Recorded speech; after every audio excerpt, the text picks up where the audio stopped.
It's me because my radio isn't working today.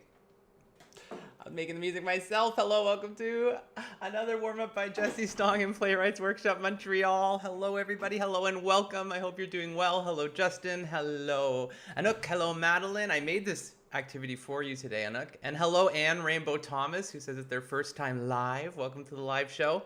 Let me know if there's any issues with my sound.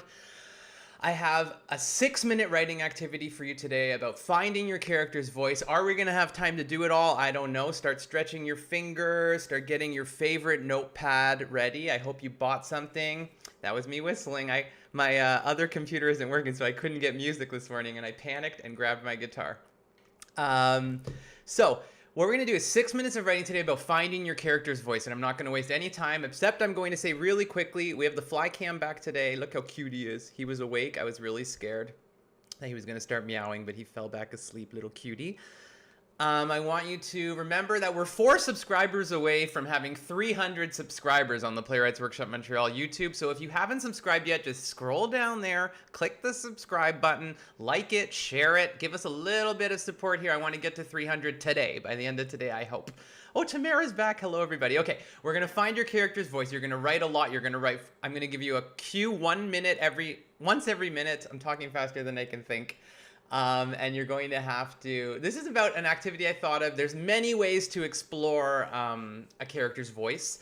And so this is just 2 elements of a character's voice that I want to play with today. So I want you to think of a character that you have, maybe not your main character, maybe a character you don't know that well. And if you're just starting today a new story, I want you to just think of a character that you know you want to play with today. Act like you already know who they are. And I want you to think about a situation that character is going through, or a situation even that character went through. Sometimes when you're doing, oh, hi, Marissa. Oh my gosh, everyone's showing up today. Sometimes when you're, I got distracted from all the love in the comments. Sometimes when you're exploring a character, it's good to go to a moment before the story started. Rather than diving into the story, do the background work, right? So pick a situation that this character has gone through or is going through. A character, a situation. That's all you need for today. We're going to explore your character's voice. It's very important that we explore things so we don't just take things for granted. And today we're going to look at your character's maturity and your character's lucidity. And these are things that sometimes we indicate in stage directions. We say, oh, they're 40 years old and they're very mature. But what does that actually mean? Being 40, I'm 35, but I'm like very immature for 35 in some ways, very wise for 35 in some days, right? So it's very dependent. So I want you to think of a situation, a character, get your pen and pencil ready, try to write rather than type, please, because you're not making a final draft. This is an exploration, right? It's about the iceberg. The people reading your story are going to see 10%, and 90% of your writing is going to be on the ground, on the cutting room floor. So the first thing I want you to think about for this character is you're going to write in their voice, in first person, in their voice. It's happening to them. And we're going to play with what their voice sounds like today. So you're not stuck how you started. You can go however you want to go. See what happens from just exploring their voice. They're going to write about the situation they've gone through. They can write as fast as they can, blah, blah, blah. It's not an editing. It's not story time. It's just time to dump things out of them. I want them to write about a situation they went through. You decide what the situation is. If you can't think of anything, write about them making breakfast this morning. A character, Patricia just joined us. A character and a situation. Think of the character. Think about the situation. If you can't think of a situation, they're making breakfast. And what I want you to do is for the first minute, you're going to write through a lens of their innocence. Act like they're a child. Act like they know nothing about the world. They're a child waking up. They don't understand anything. Put them through that situation 1 minute as if through a child's eyes. Ready, set, go. Play with it. They're describing it. They don't understand it. Maybe they're excited or scared. They're a child's voice, child version of them. It's not a story. It's just them talking. Talk out loud if you're stuck.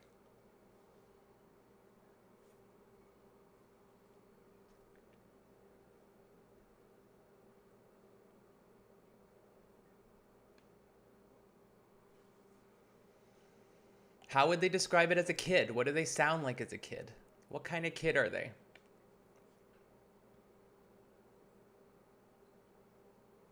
Just describe, describe, describe through a child's eyes. 30 more seconds.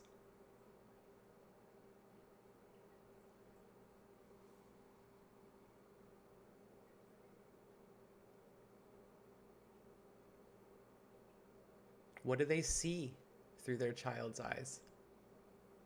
What do they remember in their child mind? 10 seconds, go.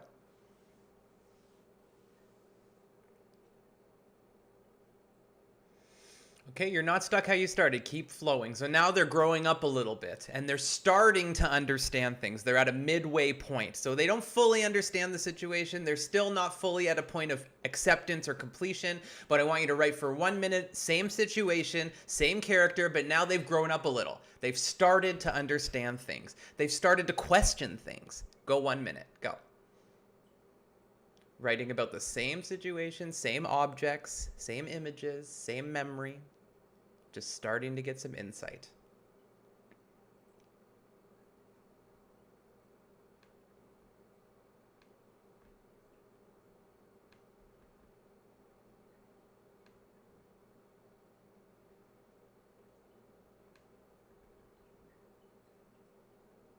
"30 more seconds. Just keep going. What's their voice sound like? Mid-age, mid-maturity, in the middle of discovery. 20 more seconds. They're starting to figure things out.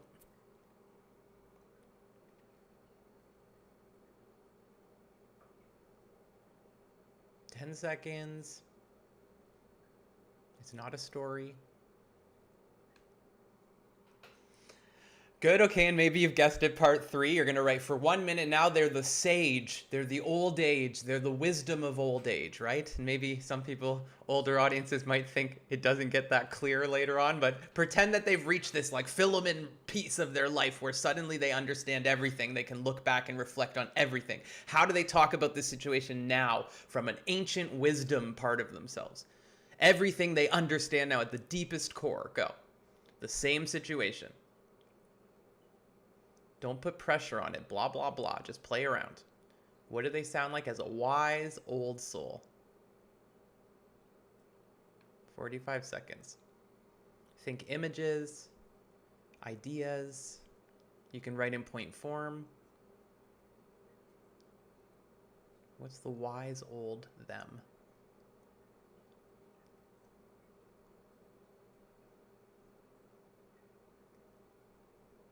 "20 more seconds.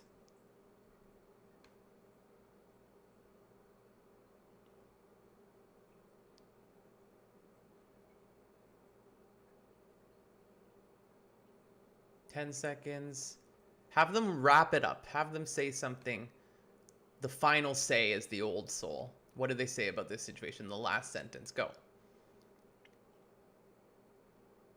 3, 2, 1. Okay. So now what I want you to do is I want you to think about the 3 things you just did. I hope you didn't join us late and miss the first 2. But I want you to think which ones felt most like them in this story. Maybe in the story they're transitioning from one phase to the other, or maybe in the story we see 2 sections of them, like them as a child, them as an old soul. But I just want you to think, regardless of what age they are, which one felt most on point. Maybe it's between 2 of them, right? Or maybe it's like somewhere between them as a kid and them as mature, or somewhere between them maturing and them getting wise. But I want you to pick one point for this next part.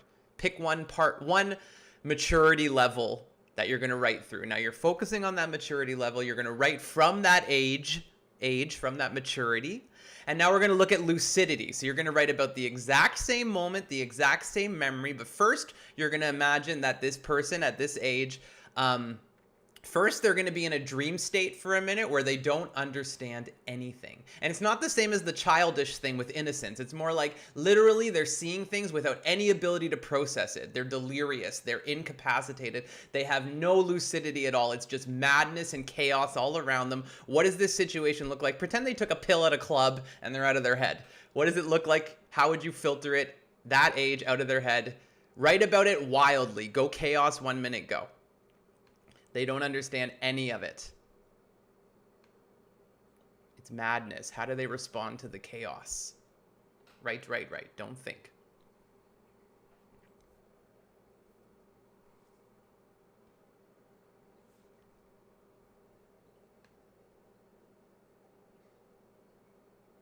It's the same situation, the same voice. You've just lost connection with reality. You don't understand what's going on. 30 more seconds.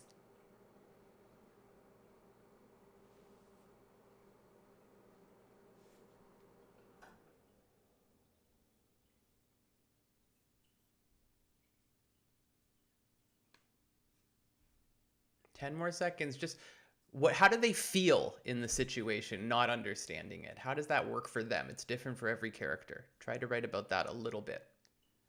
How do they respond to not understanding this situation? 10 seconds.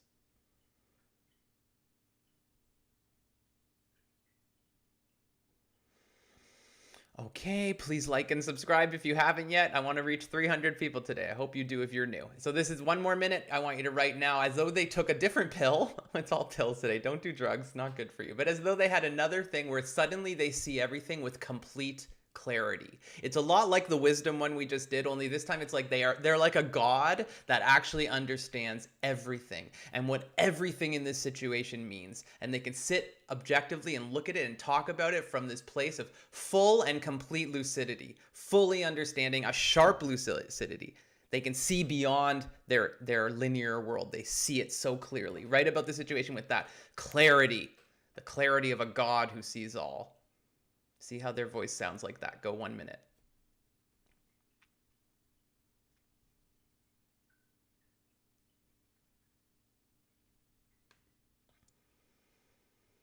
It's not just wisdom. It's like, I see everything. I know what everything means. I'm the all-knowing person here.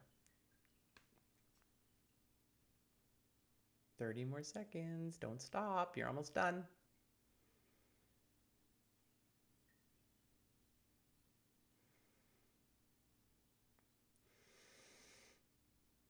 What is the final say? What do you know? What's the most lucid thing you can say about this? If I see it completely clearly, as if I've analyzed the dream.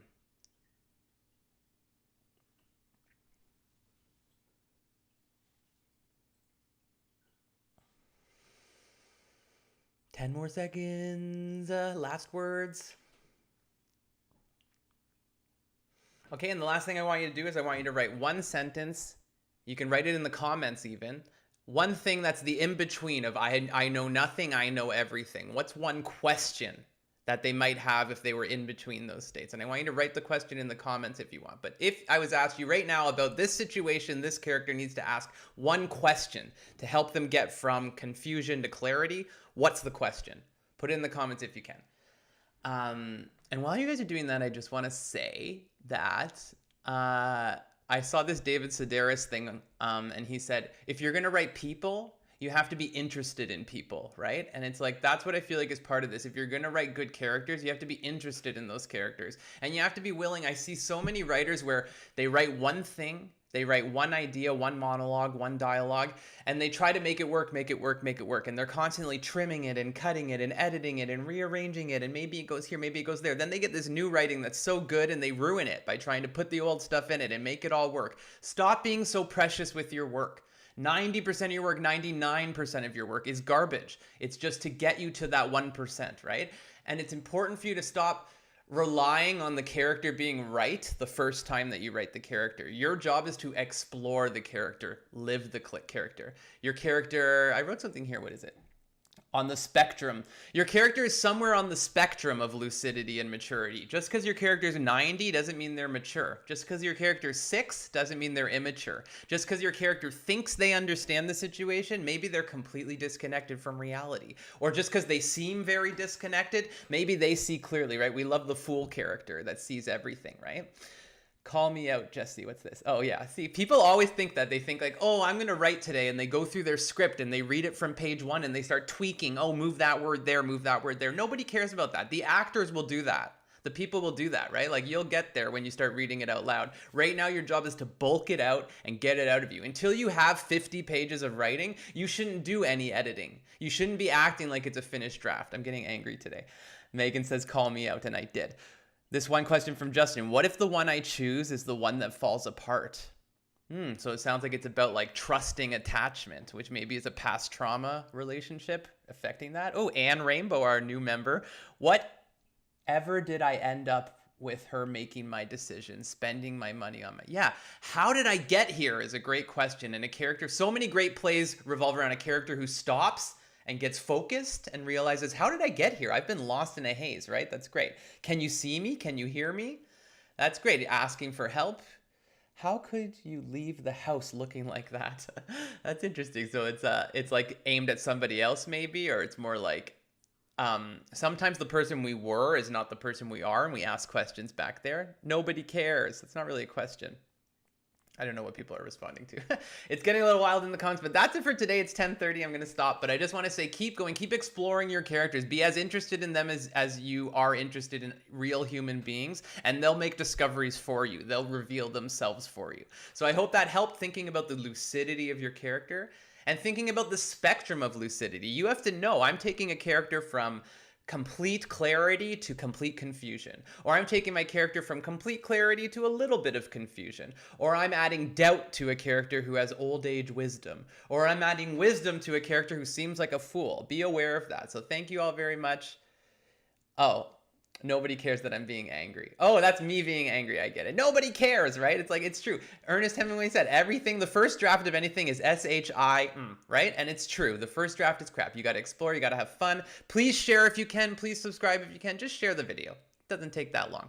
I'll see you all. I always do this. What day is it today? Monday? I'll see you all Friday. Don't forget, you're supposed to write 15 minutes every day, not just on Mondays and Fridays. So either watch some other videos, do them again, or just sit down and force yourself. Even if your cat's meowing, you got to get writing. I'll talk to you soon. Bye, everybody. Talk to you soon.